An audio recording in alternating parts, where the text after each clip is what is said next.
몇몇 분들이 이러세요. 야, 그 경매 그렇게 힘들게 해놓고서 그 3, 40만 원 벌면 뭐 의미 있냐? 중요한 건 돈이 아닙니다. 내 노동 1, 돈 1을 바꾸면서 살았는데 이거는 내 노동이 안 들어가고 돈이 들어오잖아요. 우선 이 경매의 색안경을 끼는 경우들이 간혹 있어요. 네. 그러니까 경매는 나쁜 거다. 경매 투자자들은 나쁜 거다. 네. 이거 절대 아닙니다. 우리가 이제 부동산 하면 항상 이제 저도 얘기하지만 임장, 현장을 중요하다. 현장을 많이 돌아다니라고 이제 말씀하시는데 특히 경매 시장에서는 임장을 빼놓을 수가 없잖아요. 그렇죠. 그러면 이 임장을 그냥 가면 아무것도 안 보일 것 같아요. 그렇죠, 뭘 봐야 되지? 뭘 맞아요, 알아봐야 맞아요, 되지? 맞아요. 임장 가서 뭘 가라고 하는 그런 실전 팁이 있을 것 같은데 그렇죠. 어떤 것들을 어떻게 봐야 되나요? 자, 임장을 가기 전에, 그러니까 임장이라는 건 부동산을 가서 현장을 본다라는 건데 네. 가기 전에 우선 손품을 먼저 하셔야 돼요. 손품이요. 무슨 그러니까 뜻이죠? 손으로 각종 자료들을 좀 서치해서 매력적인지 안 매력적인지를 먼저 찾은 다음에 가는 거죠. 인터넷에서 그렇죠. 손품. 네. 그렇게 예를 들면 손품이라고 예를 들면 주변에 막 아파트라면 네. 주변 아파트의 실거래가 그리고 해당 동의 실거래가 그리고 현재 호가의 현황들 이런 것들을 미리 간파를 하시고 그리고 전화로 주변 중개사 분들에게 네. 수요자 입장에서 조사를 하시는 게 좋아요. 수요자 입장에서. 입장이면 네. 만약에 20평 강남에 뭐 금천구 독산동에 롯데캐슬 아파트가 나왔어요. 네. 20평짜리가. 그러면 제가 전화를 해서 내가 한 20평짜리의 이 롯데캐슬 아파트를 좀 네. 알아보고 있는데 현재 얼마 정도 매입이 가능하냐 최대한 저렴하게 좀 알려달라 네. 라고 하면 금매가를 요출할 수 있겠죠. 네. 그런 것들을 파악을 하고 이제 비로소 시세는 감정가는 뭐 최저가는 1억인데 네. 시세는 2억이다. 네. 확정이 났다. 그리고 해당 동엔 매력 있는 동이라 언제든지 거래가 가능하다라는 게 나오면 바로 현장으로 가야죠. 현장에 가 체크하는 게 첫 번째 물건의 컨디션. 그러니까 물건의 컨디션이라는 건 만약에 아파트라고 하면 보통 처음 시작하신 분들은 배를 못 눌러요. 일반 매매처럼 환영받지 못합니다. 그렇죠. 그래서 배를 안 누르셔도 돼요. 어차피 내부 컨디션은 그렇게 중요한 게 아닌데 뭐 예를 들어서 뭐 경매 갔는데 뭐 물건이 전소돼 있거나 혹은 뭐 바리게이트가 쳐져 있거나 네. 뭐 이런 경우들도 있을 수 있고 그래요. 문 앞으로 물이 이렇게 줄줄줄 새고 있거나 뭐 이런 경우들도 굉장히 있기 때문에 네. 뭐 빌라 같은 경우는 옥상도 올라가 봐서 방수 페인트도 좀 잘 칠해져 있는지 그런 것도 검토하고 그 다음에 나서는 바로 관리단 관리실에 가셔서 네. 미납 관리비가 있는지 미납 관리비. 해당 호실에 네. 낙찰 부동산 경매는 낙찰자가 관리비를 부담해야 됩니다. 네. 낙찰 받은 분이요. 네. 근데 이제 그게 한도가 있어요. 3년 동안만 3년 동안. 미납된 관리비를 부담하는데 그것도 공용 부분만. 공용 부분. 네, 전용 부분은 부담하지 않습니다. 그래서 미납 관리비가 있는지를 체크하고 네. 그리고 마지막으로는 부동산에 방문하셔서 매수자 입장에서 실제로 내가 그 매물을 찾을 수 있는지 그 가격에 네. 부동산 경매 입찰가보다 더욱 저렴한 매물이 없는 건지 재차 검토하시면 좋을 것 같습니다. 네. 우리가 이제 경매하면 이제 생각나는 게 또 일반인들이 지금 돈이 별로 없잖아요. 맞아요. 다 힘들어요. 현금을 이렇게 싸두고 있는 사람이 얼마나 되겠습니까? 직장인들이. 그래서 이 경매는 소액으로 할 수 있다는 것도 굉장히 큰 강점인데 대표님이 이제 경험하셨거나 또 주변에 정말 작은 돈으로 경매 입찰해서 조금 성공 사례가 있으면 하나 말씀해 주시겠어요? 예를 들어서 저희 멘티분들 중에서 최근에 낙찰받은 사례입니다. 네. 우리 멘티분들이 평생 하는 투자 금액이 1,000만 원이 3,000만 원 가지고 투자를 보통 진행을 하세요. 그렇게 많지는 않네요. 네, 소액으로 하시죠. 그러시군요. 네. 그래서 이 멘티분이 지금 진행했던 사례가 네. 오피스텔인데 서울권에 있는 겁니다. 오피스텔인데 감정가가 1억이에요. 네. 근데 한 2회 정도 유찰돼서 네. 약 한 5천만 원대의 낙찰을 받았습니다. 그래요. 5천만 원대의 낙찰을 받았어요. 그래서 이렇게 저렴하게 낙찰을 받으면 경락잔금 대출이라는 게 있습니다. 네. 이 해당 물건을 담보로 대출을 해주는데 네. 시세는 1억인데 내가 네. 5천, 한 6천만 원 가까이에 사왔잖아요. 네. 그죠? 그럼 은행이 봤을 때는 야 뭐야 이거 채권 다 회수가 되겠다 빌려줘도 90% 와일드하게 실행해줘. 그래요. 그래서 대출이 와일드하게 실행이 되죠. 공격적으로. 그렇죠. 네. 뭐 한 4,500 정도의 대출이 실행이 됐어요. 그래요. 그러면은 실제 멘티브는 1,000만 원 갖고 투자를 진행을 한 거죠. 그러게요.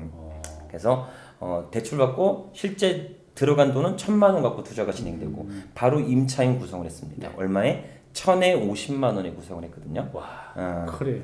천에 50만 원 구성해서 오히려 1,000만 원도 또 회수가 됐죠. 그러게요. 그러니까 나는 돈이 들어간 게 없어요. 일명 무피 투자라고 무피 하는데. 투자가 돼버렸네. 네.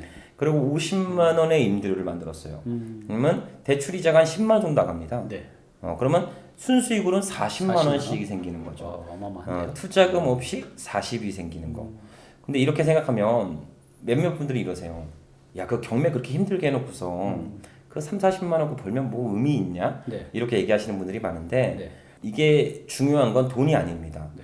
이 3, 40만 원을 얻는 순간부터 조금 다르게 생각이 들어요. 그러니까 어떻게?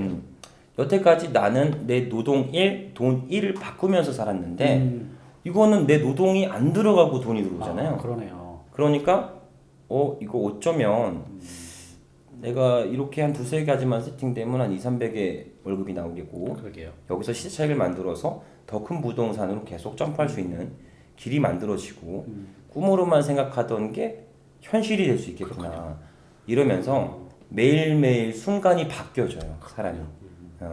그러면서 더욱더 높은 가치를 만들어내죠. 굉장히 중요한 말씀하셨어요. 머리로만 생각하면 모든 게 다 두렵고 행동력도 안 나오는데 맞아요. 내가 이 작은 걸 한번 내가 다 해보면 돈은 이렇게 만들어지는구나. 나는 그동안 직장 들어서 내 영혼까지 바쳐야 내 그렇죠, 시간을 그렇죠. 모든 걸 다 바쳐야 월급이라는 걸 다 받는데 이건 내가 처음에 조금 노력을 했지만 내비두면 그래도 3, 40만 원의 현금 흐름을 돈을 하나도 안 쓰고도 만들었는데 이걸 10개 만들면 300. 그렇죠. 그럼 나는 그때부터는 직장 안 다녀도 되고. 근데 이걸 한번 해보면 나도 할 수 있구나. 그렇죠. 별거 아니네. 그게 중요한 거. 그거를 깨닫게 되는 것 같아요. 그래서 지금 대표님이 말씀하셨듯이 이게 작은 게 아니라 이 30만 원이 아니라 이게 300억짜리의 그 경험, 교훈인 것 같아요. 맞습니다. 그래서 이 작은 거를 한번 내 노력으로 한 사이클을 해보는 거 맞습니다. 굉장히 중요하다고 생각이 들어요. 그래서 여러분들이 보시면서 저게 어떻게 될까? 저게 가능할까 하지만 한번 해보면 이거 너무 쉬운 거거든요. 맞아요. 이걸 내가 쉽다고 느끼게 되면 그때부터 여러분도 이제 고속열차를 타는 겁니다. 맞아요. 성공과 후에. 맞아요. 좀 전에 대표님께서 그 대출 얘기를 했는데 이 대출을 잘못 이해해서 또 잘 계획을 못 세워서 사고가 나는 경우도 있을 것 같은데 이 경매 대출을 받기 전에 꼭 알아야 될 거 그 체크리스트 할까요? 그거 좀 말씀을 해주세요. 이제 뭐 경매라고 생각하면 요즘에 대출 규제가 심하지 않습니까? 네, 그렇죠. 조정 지역 내에서는 주택을 매입하면 LTV가 뭐 40에서 60% 사이로 그렇죠. 한도 내에 나오고 네. 기주택 처분 조건과 실입주 조건도 주어져요. 네. 근데 비조정 지역은 아직까지는 그런 규제는 없습니다. 그리고 상업용 부동산도 규제는 아직까지는 그렇죠. 없죠. 네. 토지, 상가주택이 또 마찬가지고 네. 꼬마 빌딩, 지식산업센터 이런 것들 네, 그렇죠. 동일하게 실행이 되긴 하죠. 근데 일반 담보대출과 경락자금 대출의 가이드 규제는 동일해요. 그래요. 동일한데 경락대출이 좀 더 실행되는 범위가 와일드하게 실행됩니다. 왜냐하면 일반 매입하는 부동산은 얘가 얼마에 거래되는지 얘가 얼마 가격이 적정한지가 표기가 안 되는데 그러네요. 법원에서는 감정평가사라는 라이센스를 가지신 네. 분이 검증되게 가격을 매겨놨어요. 그래서 그 기준을 하에 물건에 치명적인 하자만 없다면 네. 대출은 무조건 실행됩니다. 그러니까 내가 저렴하게만 사올 수 있다면, 저렴하게만 매입할 수 있다면 부동산 대출은 뭐 80%, 90% 와일드하게 실행이 또 가능하겠죠. 그렇군요. 네. 근데 이제 대출을 또 얼마 실행이 되는 부위가 어떻게 되냐라고 얘기를 하시는데 네. 통상은 내가 국민건강보험이나 연금을 납부하고 있는 자, 네. 그리고 뭐 그 외적으로 내가 프리랜서 소득이라도 좀 가지고 있으면 네. 대출 실행하는 거는 크게 문제가 되진 않습니다. 아예 없대도 연대 소득을 봐요. 또 이제 그 남편분의 소득을 본다거나 아니면 와이프분의 소득을 본다거나 네. 부모님의 소득을 보기 때문에 물건만 우량하다면 네. 물건에 큰 하자만 없다면 경락대출은 누구나 실행 가능합니다. 그렇군요. 그러면 우리가 대출 받을 때 그래도 그 대출을 잘 활용하는 팁, 좀 더 쉽게, 좀 더 많이, 좀 더 뭐 저리로 그런 팁이 있나요? 또 더 저렴하게, 그러니까 더 많이 실행될 수 있는 대출이 또 있긴 해요. 그래요. 그게 이제 신탁 대출이라고 하는 건데, 신탁 대출은 이제 은행들마다 실제로 근저당을 설정해도 누군가 이 빌리시는 분이 임차인을 두게 되면 그렇죠. 소액 임차인이라고 해서 방 빼기를 해요. 그렇죠. 그러니까 소액 임차인이 먼저 배당을 받기 때문에 은행은 미리 그 금액을 빼고 대출을 해줍니다. 그분이 후순위라 할지라도 그렇죠. 먼저 준다는 주기 때문에 먼저 빼고 해줍니다. 근데 이제 신탁 대출을 활용을 하면 네. 이 방공제, 방빼기라고 하는데 네. 이런 최우선 변제금을 빼지도 않고도 그래요? 대출이 80% 90%까지 와일드하게 실행되죠. 그래서 신탁 대출 받으면 좀 더 많이 그렇죠. 네, 많이 대출 받을 수가 실행되고. 있네요. 네. 그럼 신탁 때는 두 가지 플랜으로만 하셔야 돼요. 첫 어떻게요? 번째는 단기 매도. 단기 매도. 왜냐하면 신탁사와 내가 공동명의예요. 어. 그래서 신탁사의 임대차 계약을 다 동의해줘야 됩니다. 그렇게 그래서 진행하는 거. 장기적으로 보유하는 게 아니라 그냥 해서 빨리 파는 쪽. 그렇죠. 할 때. 그럴 네. 때나 아니면 전세를 대출은 1억 받았어요. 전세를 1억 5천에 맞춰요. 요즘에 역전세라고 해서 전세가 더 높습니다. 그죠? 네. 임대차 3법이 갱신되면서 불을 부었죠. 네, 그렇죠. 그러면서 전세값이 좀 높으면 이 전세값으로 신탁 대출을 갚고 다시 부동산을 소유하거나 그렇군요. 이런 단기적인 대출을 좀 쓰는 경우도 많이 있긴 하죠. 좋은 팁이네요. 자, 그러면 전 경매하면 전 이제 생각나는 게 명도예요. 제가 예전에 그 집행할 때 한번 따라가 본 적이 있어요. 강제 집행하셨어요? 아니요, 그 알바로. 아, 제가 굉장히 힘들었을 때가 있는데 집행할 그때 7만 원인가 줬어요. 네, 따라갔는데 저는 사실 그때 그 충격이 아직도 잊혀지지가 않아요. 들어가는데 아주머니하고 애들 둘이 있는데 놀래가지고 애들이 막 우는 거예요. 그러면 이제 물건을 빼는데 그 제가 보니까 그 여성분은 내가 지금 왜 이렇게 되는지를 잘 모르시는 것 같아요. 막 놀래가지고 그 아주머니도 주저앉아 있고 애들은 울고 그런 모습을 보고 나서 한동안 저도 굉장히 힘들었어요. 그분이 얼마나 힘들었을까? 저 아이들은 커가면서 얼마나 큰 상처를 받을까? 그래서 이제 저는 이제 개인적으로 그런 생각 때문에 그때 저도 이제 경매 길로 들어서려다가 방을 좀 틀었죠. 그 트라우마가 있었던 것 같아요. 자, 그래서 우리가 어쨌든간에 경매하면 항상 이제 명도라는 게 있는데 명도를 좀 잘 그 진행하는 팁이 있을까요? 네, 그거를 한번 말씀드려볼게요. 우선 이 경매에 색안경을 끼는 경우들이 간혹 있어요. 네. 그러니까 경매는 나쁜 거다. 경매 투자자들은 나쁜 거다. 네. 예, 그렇게 힘드신 분들의 피를 빨아갖고 돈을 버는 거다. 악의적인 행위다. 네. 이렇게 생각을 하시는 경우가 많은데 이거 절대 아닙니다. 왜냐하면 경매 투자자들은 오히려 선한 영향력을 주는 사람들이에요. 왜 그렇죠? 그 안에 살고 계신 임차인들의 보증금을 저희가 지켜줘요. 그러니까 채무자분이 돈을 못 주니까 저희가 임차인분들에게 돈을 주는 거겠죠. 그러네요. 낙찰 대금에서 이분한테 돈을 빌려줬던 사람들도 네. 그렇게 여유로운 분들이 아닌 분들도 굉장히 많습니다. 그렇겠죠. 그러니까 이분들의 빚도 채무 환가도 저희가 시켜주는 거겠죠. 그러네요. 그래서 오히려 이 부동산 경매 투자자들은 고마운 사람이 되는 거겠죠. 그래요. 그래서 오히려 임차인분들도 고맙다고 하시는 경우도 굉장히 많고요. 그래서 이 경매가 시작한다고 해서 바로 진행되는 게 아니라 네. 한 6개월에서 1년 정도가 갑니다.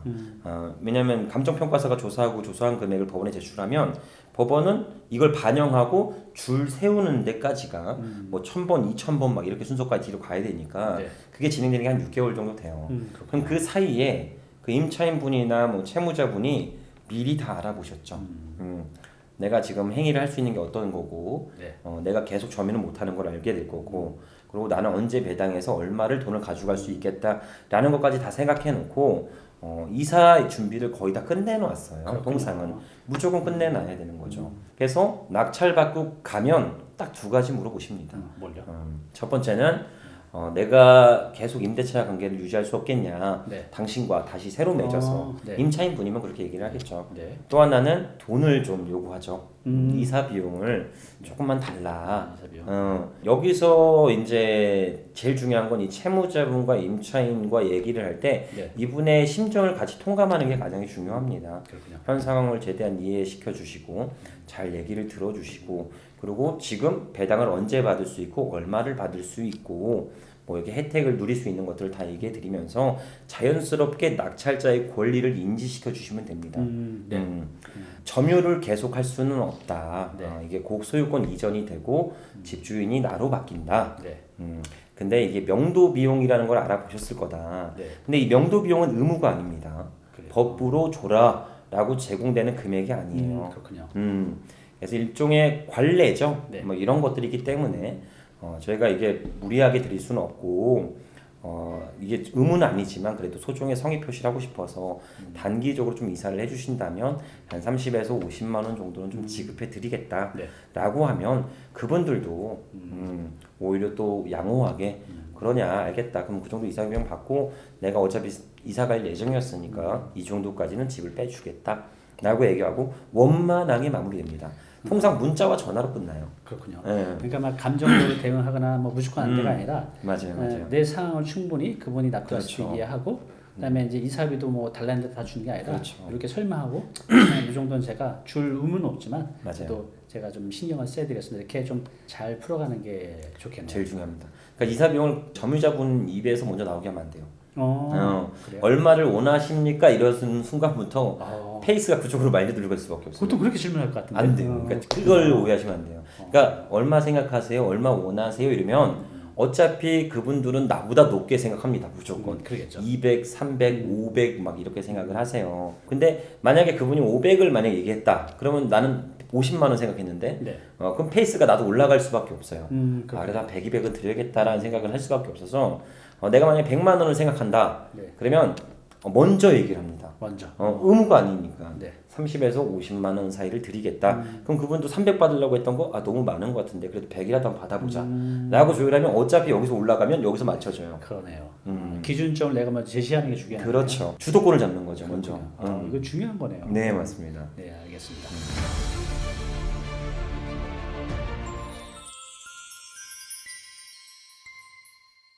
네, 오늘 정보 도움이 좀 되셨나요? 앞으로 이런 정보 계속 받아보실 분은요, 여기 구독 부탁드리고요. 그 다음에 오른쪽은 제가 추천한 영상입니다. 꼭 한번 보시기 바랍니다.